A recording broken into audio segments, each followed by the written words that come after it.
तूफान, साइक्लोन, चक्रवाती तूफान बिपोरजॉय, जिसका मतलब ही तबाही होता है बंगाली में, वो गुजरात के तट से टकराया है।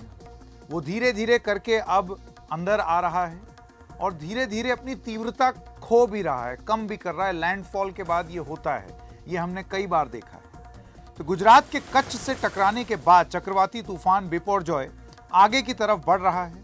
गुजरात में जगह जगह राहत और बचाव का काम जारी है। कई एजेंसियां मिलकर लोगों को सुरक्षित जगहों पर ले गई हैं। वहीं कई इलाकों में पेड़ गिर गए हैं, करीब 500 से ज्यादा पेड़ उखड़ गए हैं, उन्हें भी हटाया जा रहा है।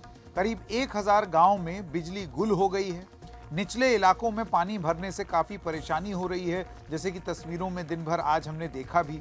सबसे बड़ी राहत की बात यह है कि किसी की जान नहीं गई है, ऐसा अभी तक आधिकारिक रूप से बताया गया है। एनडीआरएफ के मुताबिक तूफान के तट से टकराने के बाद, यानी कि लैंडफॉल जिसे कहा जाता है, उसके बाद से किसी की भी मौत नहीं हुई है।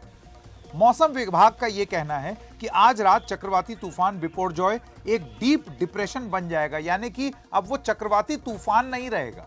डीप डिप्रेशन का मतलब हुआ कि हवाएं चलती रहेंगी, सामान्य से थोड़ी ज्यादा होंगी, लेकिन वो तूफान का शक्ल अब नहीं लेगी जहां भी होगा वो, जिसकी वजह से उत्तरी गुजरात और दक्षिणी राजस्थान के इलाकों में बारिश होगी। तो बारिश अभी भी हो रही है और लगातार मूसलाधार हो रही है। कल तक इन इलाकों में बारिश जारी रहने का अनुमान है।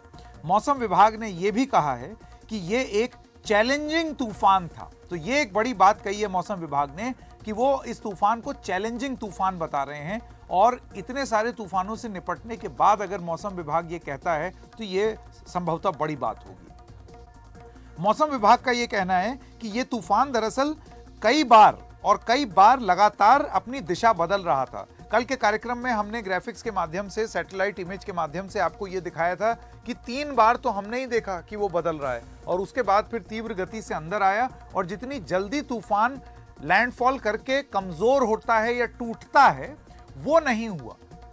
उसकी तीव्रता धीरे धीरे कम हो रही है। इस वजह से मौसम विभाग का यह मानना था कि यह चुनौती है।